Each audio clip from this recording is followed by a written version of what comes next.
turi Raimondui klausimus, kur. Aš užėmiau daugiau laiką negu turėjau. Tai klausimas vėliau skaityti.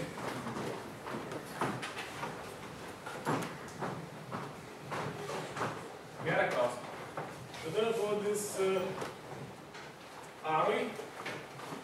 Aras yra Vakarų Lietuvos darbdavių asociacijos prezidentas ir menininkų tautų vadovas. Manau, kiekvienas ieškos, kad daro būtent pas Aro vadovavimo puslapį duomenų bazėje. Ir tai yra iš tikrųjų kaip ir paskutinis pranešėjas šiandien. Ir kartu tai yra įžanga į praktinius mokymus. Tai po pietų pertraukas prašyčiau visų atsigerti dar daugiau galvos, dar daugiau su savimi, pasistiprinti ir, kaip sakant, pasiruošti mintims technikams. Taigi, ar mikrofoną reikės?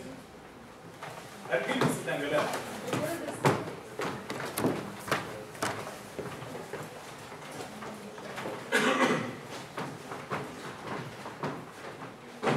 Labą dieną visiems. Atvirai, ruošdamas šiai prezentacijai pakankamai ilgai galvojau, ką reikėtų parodyti, kad iš tikrųjų būtų ir nenuobodu, ir iš kitos pusės pakankamai naudinga. Esu visą laiką praktiškas žmogus ir galvoju, kad tik apie kažkokią tai naudą. Dažnai būna per mažai socialus, per mažai skiriu dėmesį bendravimą su kitais ir čia gal yra šioks toks mano trūkumas. Tačiau mūsų kaip įmonė pastaruoju metu, beveik nuo pat savo veiklos pradžios, nemažą dėmesį skyrė socialiniams reiškiniams ir skaitė, kad turi būti socialiai atsakinga.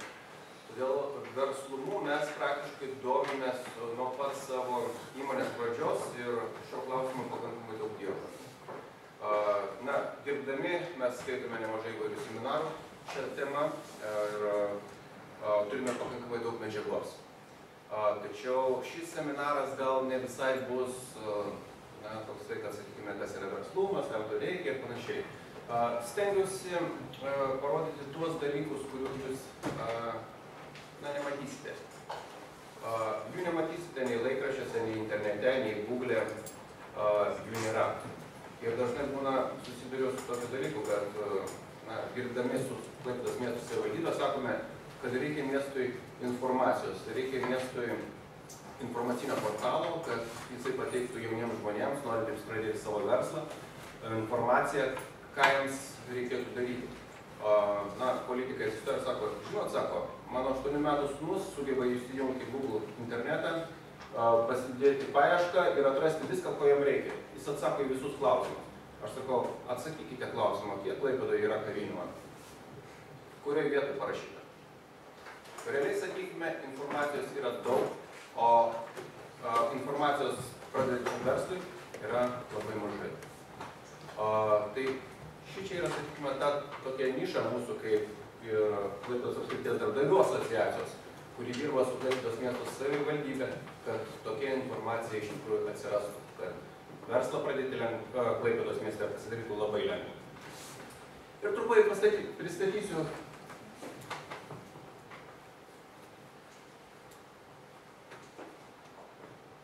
verslas Klaipėdos mieste. Realiai, sakykime, mes dažnai žinome, kad yra Klaipėdoje laisvoji ekonominė zona. Zona, kur stovi pakankamai daug gamyklų, jie vykdo savo veiklą, mes pakankamai daugiau ir mažiau pasidomėję užėję jų puslapį, rasime kokios įmonės, kuo užsiima, kokios tendencijos. Taip pat mes žinome, kad yra Klaipėdos uostas. Žinome ir maždaug taip pat kokios įmonės, jų yra ten tikriausiai netgi koks 10 stambių įmonių yra, kurios užsiima uosto veiklą. Ir yra didžiulis X-as tarp tų dviejų zonų, kur praktiškai niekas nieko nežino, kas ko užsiema. Realiai mes žinome, kad yra kavinių, realiai žinome, kad ten yra vienų ar kitų paslaugų, realiai žinome, kad kažkas kažką gamina kažkur tai, bet bendro vaizdo šito kol kas nėra. Kodėl taip yra? Pristatau problematiką, aišku, nenoriu ten jūsų liūdinti ir panašiai, sakykime, dažniausiai informacija yra visokia, yra, sakykime, yra gera, yra bloga. Ir visą laiką reikia žinoti, kad, sakykime, neįlipti ten, kur nereikia. Kodėl mes nežinom? Klaipėdos mieste iki šiol dar praktiškai nebuvo netlikta nei vieno tyrimo, kuris identifikuotų iš tikrųjų, kas yra Klaipėdos mieste. Kiek yra Klaipėdos mieste įmonių. Kuo tos įmonės užsiema, koks tų įmonių pelningumas, kodėl to reikia. Įsivaizduokit, jūs norite atsidaryti įmonę. Matot, yra krūvo kavinių, lyg tai sakytumėt, va, aš ir padarysiu kažką geresnio. Bet jums būtinai reikalinga žinoti, kiek tos įmonės realiai uždirba, kokią jūs iš to turėsite preliminarią naudą. Aišku, galite prirašyti verslo planų, prikurti, sakykime, fiks kažkokiu tai klientų, sugeneruotos pajamas ir panašiai. Bet tai bus, na, iš galvos laužti pakankamai dalykai. Į kokias tos įmonės, į kokio lygio paslaugas atrodytų suranžuotas. Tai irgi svarbu yra. Norite atsidaryti įmonę, jums svarbu, ar, pavyzdžiui, kažkokias tai pigesnės paslaugas, ar brangesnės siūlyti. Jūs turite žinoti, kas mieste yra iš tikrųjų.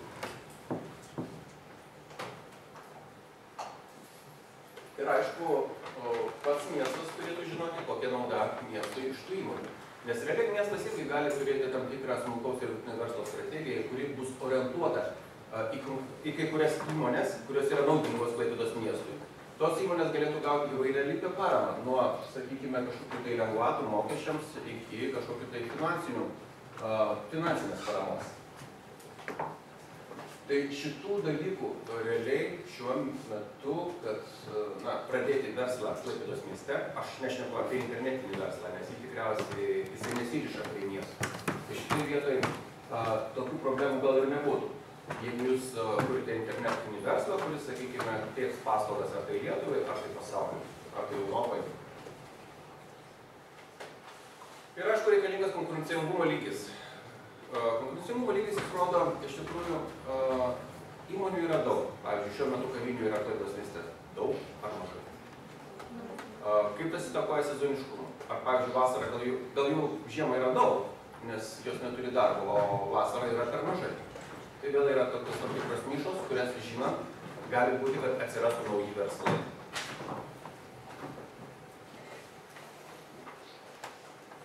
Kas tai įtakoja? Kodėl taip atsitiko? Kodėl yra šita problema? Realiai pats verslas, jisai, aišku, atsirado pakankamai neseniai. Smulkus ir vidutinis verslas. Praktiškai nuo nepriklausomybės laikų atsirado smulkieji verslininkai, pradėjo kažką tai daryti, suktis, generuoti pajamas, gauti atlyginimą. Problema buvo, kad stambusis verslas jis egzistavo ir egzistuoja iki šiol. Ir aišku, jisai sprendžia iš principo tik tai, savo problemas. O, sakykime, iš kitos pusės sudaroma irgi tokia papildoma stambaus verslo problema, kad jisai irgi džiaugiasi, kad kuo mažiau yra smulkiųjų verslininkų. Yra verslai, aišku, kurie bendradarbiauja tarpusavyje ir, sakykime, jie turi abipusę naudą. Bet kada smulkiai verslai pradeda su jais konkuruoti, tai kuo mažiau smulkiųjų verslų, tuo jie gali dirbti su mažesniu našumu. Tai reiškia gauti didesnės pajamas, dėdami mažiau pastangų. Realiai, sakykime, visame pasaulyje irgi trimituojama, kad smulkusis verslas turi būti numeris 1 visur. Iš tikrųjų, juokais tenka susidurti netgi iš Amerikos, kad ateina tendencijos, kur mes žinome, kad verslumas tikrai yra labai aukštas ir tenais giriamasi. Jie pradėjo žiūrėti, kad savo mokslo programuose aukštojo mokslo neturi tiek pakankamai verslumo, kad visi praktiškai mokslai buvo orientuoti į tai, kad stambiom įmonėm ruošti specialistus. Ir praktiškai tas labai sėkmingai sekėsi, kol buvo ekonominis pakilimas. Tų specialistų reikėjo, įmonės stambiosios plėtėsi, išaugo krizė ir praktiškai atsirado didžiulė banga bedarbių. Ir tas ekonominis svyravimas parodė valstybėms, kur reikia daryti investicijas. Iš tikrųjų, per didelis skaičius stambių įmonių duoda didžiulį disbalansą ekonomikai.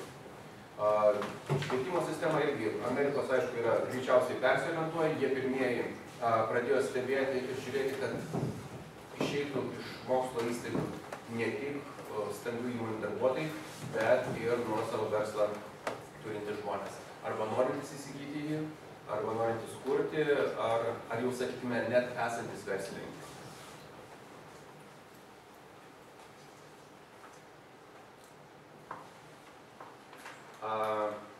Maxima, gal sakykime, visi suprantate, kas tas yra, bet kabutės yra ne šiaip savo pavaizduoti. Maxima norėjau pavaizduoti, tai yra stambiosios įmonės. Stambiosios įmonės esančios mūsų mieste. Ir tai nebūtinai Maxima.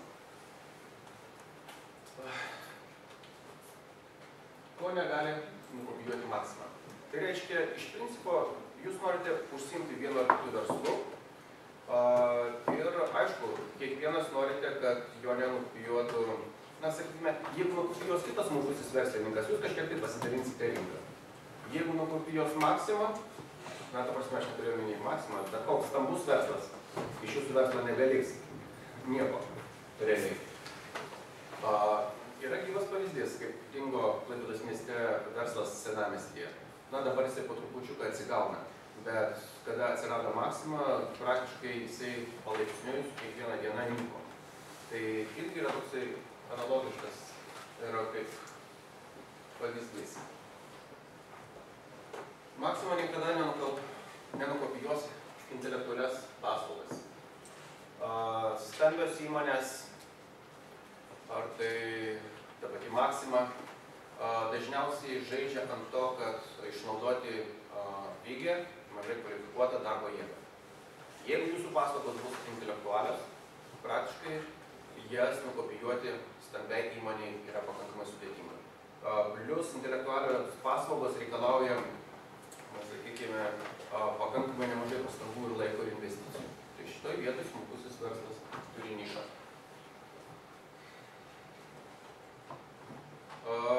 Stambusis verslas visą laiką orientuotas į masinį pardavimą. Tiek Maxima, tiek, sakykime, įmonės, kurios gamina masinius produktus.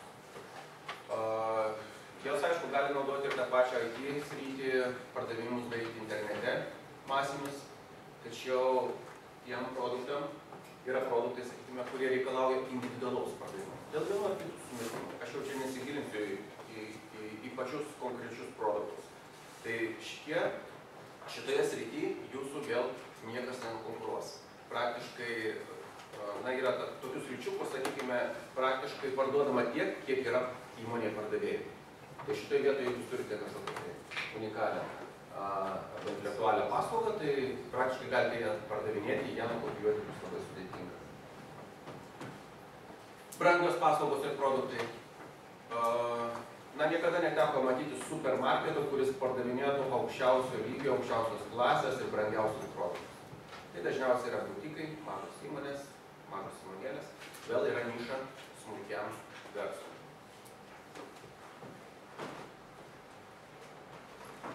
Vienetinės paslaugos. Taip pat nei vienas stambus verslas negamins vienetinių gaminių. Nu kaip vienetinių gaminių? Tie vienetiniai gaminiai gali būti ir, sakykime, kažkoks tai laivas, kažkokia jachta, gaminama viena pasaulyje. Bet realiai, sakykime, jeigu tai yra nelabai brangus unikalūs produktai, nei vienas stambus gamintojas to nedarys. O kaip konkuruoti su Maxima? Ir išvis, ar įmanoma su Maxima konkuruoti? Gal auditorija galėtų atsakyti šitą klausimą, gal jis turi pamąstymų ar idėjų?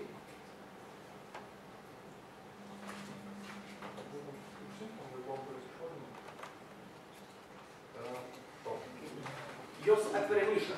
Čia yra niša. Iš tikrųjų, čia yra niša, kur galima įsiterpti rinkoje. O kaip konkuruoti su Maxima, su tais produktais, kurios turi Maxima?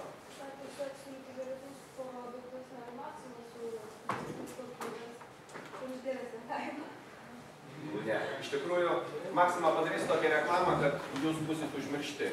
Jis tam pačiam produktui tokią padarys nuolaidą, kad na, sakykim, savo į minusą 3 mėnesius, kol jūs subankrutuos. Ir po to sėkmingai vėl iškels kainą.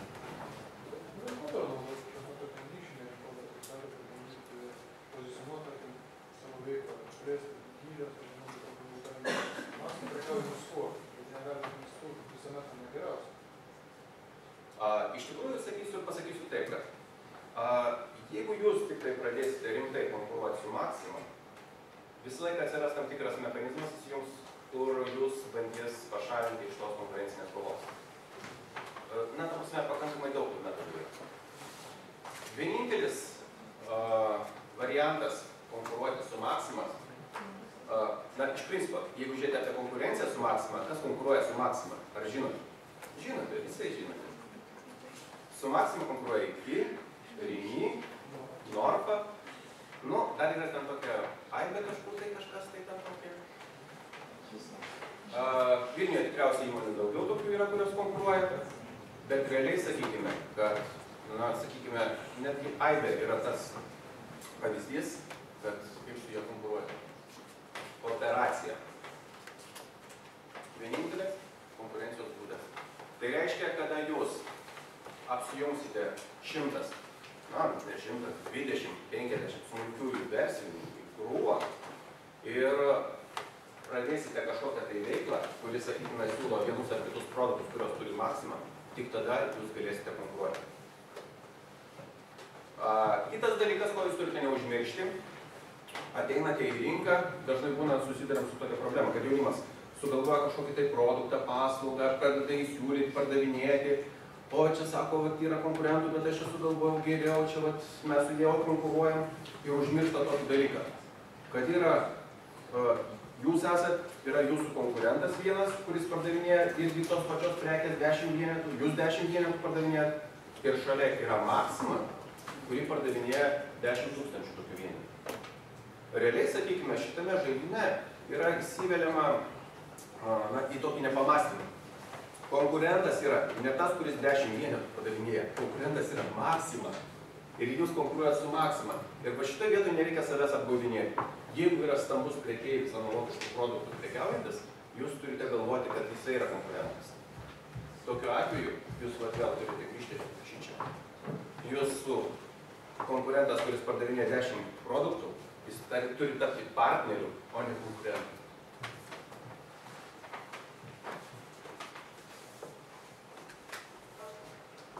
Na, kas iš tikrųjų gali pasirūpinti mūsų valstybėje smulkiuoju verslu?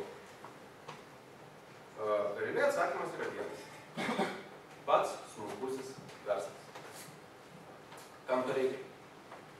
Mes dažnai šnekame, kad mes esame, netgi nešnekame, mes tikriausiai esame labai panašus Klaipėda ir ta visa Lietuva mūsų į laukinius vakarus. Mes panašiai tikriausiai į Ameriką, kad visi gali kuo nori užsiminėti, daryti kuo nori, kas stipresnis, kas greitesnis, galime užmiršti, paminti kitus, nieko nesilaikyti ir panašiai. Realiai, vakarų Europoje, kai kur gal yra vietų, kur taip galima elgtis. Bet pabandykit Švedijos mažam miestelį atsidaryti parduotuvę. Atrodytų, visoje Europoje sąlygos yra vienodos. Bendruomenė pasakys, mes nepritarėm šitai parduotuvę atsidaryti. Jūs nustepsit, kad čia dabar galėtų Klaipėdai kažkokie tai 3 namai pasakyti, kad jūs čia negali šito verslu užsiiminėti. Bet tokia yra realybė. Ir gali būti tokia tendencija, kad ir Klaipėda pasuks šituo keliu nuo laukinio kapitalizmo iki, sakykime, tam tikro verslo reguliavimo. Kur reguliavimą atlikti gali ne tik pati valstybė, bet ir vietinės bendruomenės. Tai tam tikriem verslam, na, vėl kaip ir grįšiu prie to, kad IT verslo čia įtakos iš principo kaip ir neturi šitie dalykai. Bet visiems kitiems, kurie tiesiogiai surišti su žmonėms, su bendruomenėm, su vieta, prekybos, šitie dalykai gali įtakoti. Todėl atsiranda tam tikros ir, sakykime, pamastymai, kas tai reguliuos. Dažniausiai įtaką turi didžiausia bendruomenės, besikūrenčios. Gali būti gyventojų bendruomenės. Pas mus po kol kas jų nėra. Tai kai kurie verslai yra šiuo metu, jiems yra didžiulė niša, kadangi pas mus nėra tam tikrų gyventojų bendruomenių. Atsiranda, kad, sakykime, savo interesus, kaip pavyzdžiui jūs, jaunieji verslininkai, norite, kad, pavyzdžiui, jūs skatintų ir remtų savivaldybę. Bet savivaldybėje, sakykime, valdantis politikai visi yra stambaus verslo atstovai. Na tai kaip, galėjo pagalvos, savo konkurentų, mes čia gaminsim ant savo galvos, kad mums čia mažiau pelno gauti. Ir šitoj vietoj jie mato vis dėlto čia konkurenciją ir labai sėkmingai su ją kovoja. Tokiu atveju atsiranda smulkiosios asocijuotos organizacijos verslininkų, kurios kaip tik įsijungia į tą nišą ir bando atrasti, na, sakykime, susitarti su savivaldybė, kad tos galimybės atsirastų. Savivaldybė pati jį neskatins niekada jokio verslo, jeigu tas pats verslas nereikalaus, kad jisai būtų skatinimas. Kad žinotumėte ateityje, kad esate ne vieni, kad verslas dažnai pagalvoja, kad aš išėjau į verslą ir esu vienas visam pasaulyje, na taip iš tikrųjų nėra. Yra keletą organizacijų, kurios visą laiką mielai priglaudžia verslininkus, gal pas mus dar nėra Verslauk arba jaunimo verslo klubo Klaipėdos mieste atsiras kažkada tai ateityje, tai kur bus galima kreiptis jaunimui. Šiuo metu yra Klaipėdos apskrities darbdavių asociacija. Mes dirbame Klaipėdos mieste, orientuojamės į įmonės, kurios tiekia daugiau intelektualias paslaugas. Ir mūsų asociacijų nariai, sakykime, susitinka, bendrauja, sprendžia įvairius klausimus, truputį spaudžia savivaldybę, kad kreiptų daugiau dėmesio į smulkųjį verslą. Yra Lietuvos smulkiųjų verslininkų ir prekybininkų asociacija, Klaipėdos skyriaus vadovas Donatas Batyrius. Šita organizacija gina visus, kurie sugalvosite prekiauti turgavietėse. Stambusis verslas irgi, sakykime, į tai žiūri. Turgavietės yra priešas stambiajam verslui. Ir dažniausiai konkurencija vyksta pakankamai stipri. Aš lankausi turguose, bet turgaus prekeiviai giriasi, kad kai kurie jų produktai yra geresni nei yra, sakykime, tarkime, Akropolį, kai kurios vietos. Jie turi tam tikrą nišą, jie sugeba tą įrodyti, prekyba vyksta, stambiai su jais kaip kovoja, siunčia įvairius patikrinimus, visokias kontroliuojančias instancijas. Aišku, kada jie apsijungia į krūvą, toks kontroliuojančių instancijų spaudimas yra labai mažas. Jie nebegali savivaliauti. Asociacija Mano miestas Klaipėda, verslo grupės vadovas Saulius Savickis. Mano miestas Klaipėda yra daugiau socialinė tokia įmonė, bet jie turi verslo grupę, kuri organizuoja irgi visokius verslumo renginius. Buvo šiais metais Užaugink verslo idėja, sakykime, irgi buvo tam tikrie apdovanojimai. Buvo idėjų konkursas, mokymai.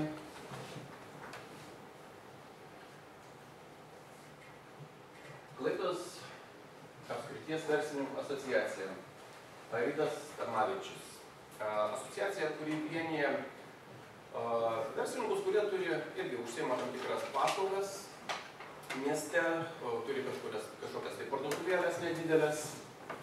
Taip pat juos į asociaciją yra prisijungę mikroautobusų vairuotojai, kurie mieste kovoja už teisę turėti savo verslą. Nes jų verslui irgi, sakykime, jie kovoja su autobusų parku, nes autobusų parkas norėtų, kad smulkiųjų verslininkų nebūtų, nes jie tada galėtų daugiau uždirbti ir kainas laikyti, kokias nori mieste.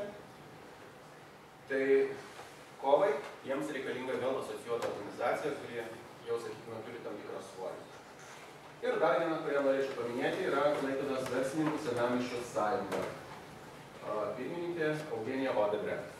Tai yra įmonės, kurios įsikūrusios senamiestyje, dažniausiai kavinės, parduotuvės, galerijos. Ir bazuodamės į senamiestį, jie sprendžia tam tikras senamiestyje egzistuojančių žmonių problemas. Tarkim, kaip vadinti tam tikrus srautus, jie kovoja už tai, kad, sakykime, yra stovėjimo vietos dabar apmokestintos, kad sumažino srautą žmonių, kad nepraleidžia pravažiuoti pro miestą. Tai vėl, sakykime, jeigu jie vežtų po vieną, praktiškai jie būtų negirdimi. Kadangi jie yra grupėje, jie jau gali spręsti savo grupės problemas. Taip kad, kaip pastebėjote, dažniausiai versle problemas galima spręsti ne tik vienam ir nereikia būti supergeniu. Yra tam tikros grupės, kurios kviečia, pritraukia, jis yra aktyvios. Tai yra dažniausiai aktyvių žmonių grupės.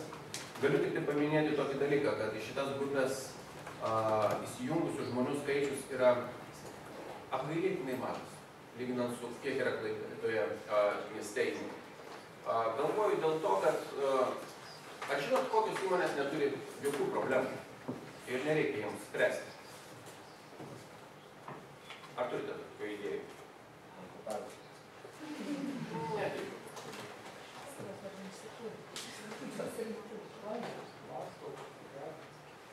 Taip, stambiosios turi žymiai mažiau problemų. Valstybinės dar mažiau problemų turi. O kokios neturi išvis? Monopoliai. Dar mažiau problemų turi monopoliai. Neturi išvis jokių problemų nelegalios įmonės. Na, iš pastaruoju metu, po kol kas dažniausiai būna sako, nelegalus darbininkas toje įmonėje, nelegalus darbininkas anoje įmonėje. Bet niekada negirdėjau, kad nelegali įmonė ir visi darbuotojai nelegalus. Bet tokių yra įmonių ir jų pakankamai nemažai. Kadangi Laisvos rinkos institutas deleguoja, kad aš dabar nenoriu pameluoti, atrodo, kad šešėlis sudaro 40%, tai įsivaizduokit, kad tokių įmonių yra labai daug. Tai jeigu jūs tik tai pradedat dirbti legaliai ir pradedat lankytis kažkokios tai institucijos pas jūs, norėdamos įsitikinti, kaip jums sekasi ir patikrinti, ar visus mokesčius mokat, arba tai konkurentai jums pasiuntė kažkokią tai draugą, kuris stebi jūsų veiklą, tai jūs jungiatės į vieną iš organizacijų ir sėkmingai toliau tęsite savo veiklą.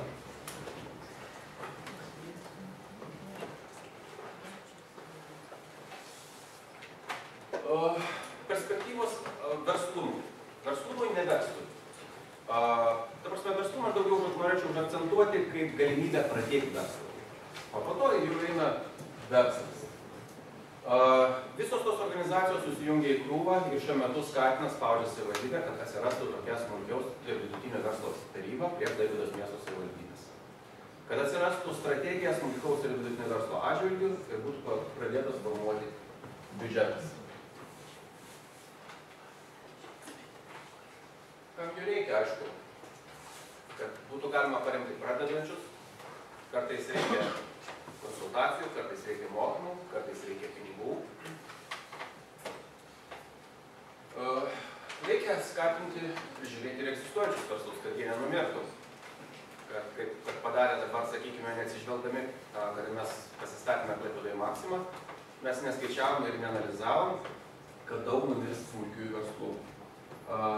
Tokių prekybos centrų kaip Klaipėdos mieste, kad yra centre, tikriausiai Europoje yra pakankamai mažai. Man neteko matyti kokioje Švedijoje, kad miesto centre stovėtų toksai centras prekybos kaip pas mus Akropolis.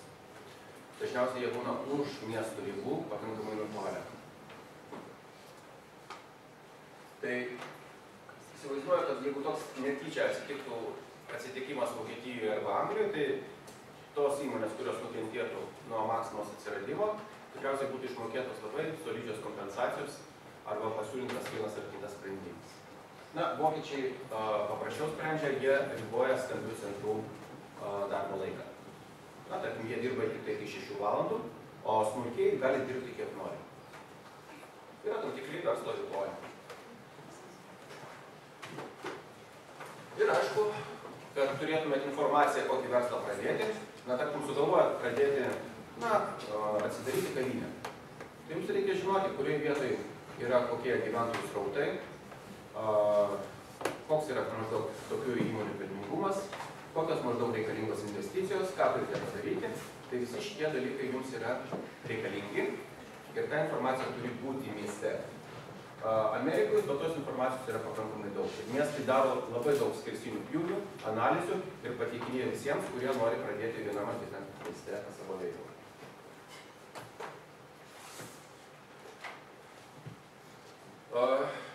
Na ir, kad nebūtų tik tai tokia teorija, aš sugalvojau pristatyti keletą sėkmingų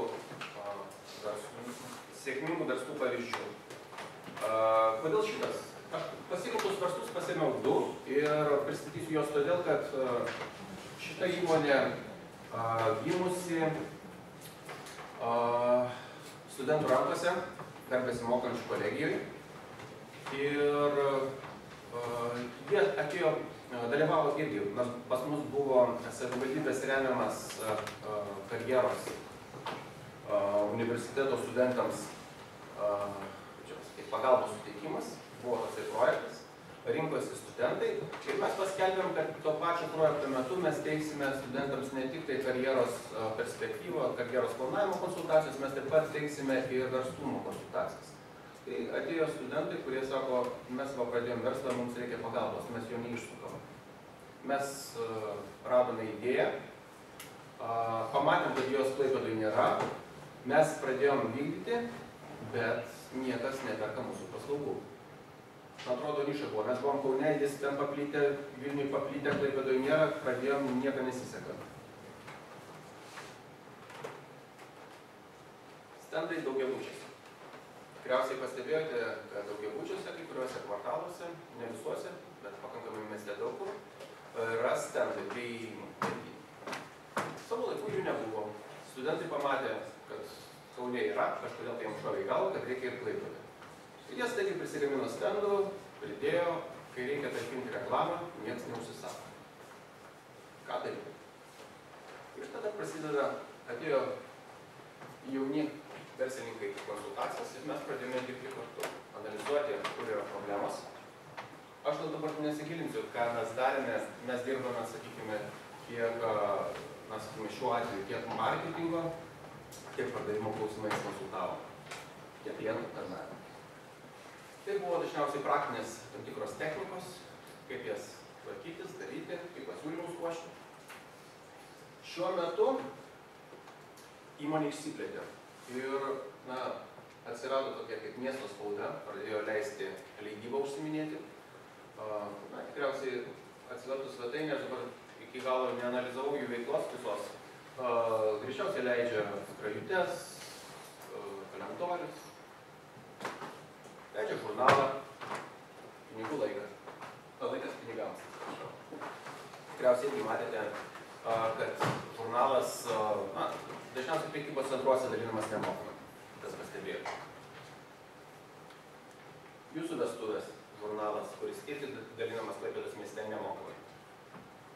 Ir kaip pastebėjote, kad pradedant nuo stendų, išaugo, kadangi matyt, arba buvo niša, arba buvo neišnaudotas laikas, arba neišnaudoti vieni kiti resursai, ir įmonė kūrė papildomas pridėtinės paslaugas. Jie eksperimentavo, bandė, darė. Kartais, žinot, kaip sako, žmonės galvoja, oi, aš nebaigiau žurnalistikos. Nieko panašaus, čia ne žurnalistika kalta yra, kad jūs nerašote. Paprasčiausiai, žmogus kartais ir nemokėdamas rašyti kažką tai rašo. Jisai daro, bando, eksperimentuoja, tobulina. Ypač, kai yra niša, kad, sakykime, to niekas nedaro anksčiau. Tai galima ten, sakykime, kitas sako, o, eisiu studijuoti į universitetą žurnalistiką, kad pradėti rašyti ir leisti žurnalą. Kiti taip negalvoja. Kiti atsidaro žurnalą, o po to galvoja, kaip ten išmokti rašyti, kaip tai padaryti, kaip parduoti reklaminį plotą. Čia, kaip atrodo, stendas.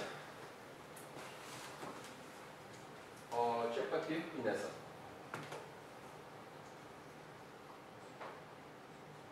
Tadas Bukys. Susipažinau su juo Šičia mokslo technologijų parke. Jisai prieš kažkiek tai laiko čia nuomavo virtualų biurą. Na, ir pradėjau klausinėti, ką jis čia veikia, ką jis tai daro. Aišku, tai truputį, sakykime, gal nėra tas geriausias pavyzdys verslo idėjas, bet man, sakykime, buvo pakankamai artimas ir buvo pakankamai įdomu išgirsti pačią verslo pradžią, pačią istoriją. Žmogus, atsivėrus galimybėm, irgi buvo pakankamai entuziastingas, labai norėjo uždirbti pinigų, nežinojo, kaip veikti, nežinau, kaip sekėsi mokslai, dėl to neatsakysiu. Ir nepasakysiu, ar jisai pradėjo studijuoti aukštąjį mokslą, ar pirmą išvažiavo į Angliją, ieškotis darbo. Ir žmogus dirbo valytoju. Na, kadangi žmogus aktyvus, energingas, turi idėjų, įsidarbino į kitą įmonę. Neužilgo įsidarbino į įmonę, kuri montuoja naujose namuose dirbtuves. Kažkiek pasidarbavęs, keitė darbą ir įsidarbino įmonėje, kuri dirba su akmenimis. Na, tarkim, akmeninės, pavyzdžiui, būna grindys, stalviršiai, laiptai. Na, po kažkiek laiko pamastė, kad o kodėlgi man kažko tai geriau nepadarė. Ir žmogus atsidarė interneto svetainę. Ir paskelbė, kad gamina virtuvės su akmeniniais stalviršiais. Prasidėjo klientai, prasidėjo darbas. Įmonė po truputį judėjo ir, aišku, jisai toks yra niuansas, kad jisai įmonė vis dėlto, kas yra Anglijai, jisai montuoja virtuvės Anglijai ir stalviršius daro Anglijai. Anglijoje susirado netoli didmiesčio fermą, išsinuomavo patalpas, susirado dėvėtą matyti iš kažkur tai įrangą, nes įmonės dažnai atsinaujina stambiosios įrangą, susistatė, pradėjo pjaustyti, gaminti, dirbti. Ir aišku, pradėjo sektis. Na, ką norėčiau paminėti, kad kuo skiriasi Lietuva nuo Anglijos. Anglijai jisai jau dirba keletą metų ir tenais, na, sakykime, kai reikėjo pradėti mokėti mokesčius, jis nusisamdė buhalterį ir moko buhalteriui 200 svarų ir praktiškai apie nieką negalvoja. Apyvarta įmonės yra grubiai tikriausiai daugiau kaip milijonas svarų. Iki šiol jis nežino, kas yra kontroliuojančios instancijos. Jokios. Tame tarpe mokesčiai.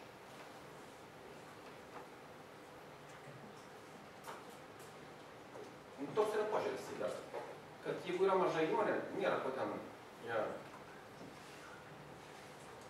žudyti.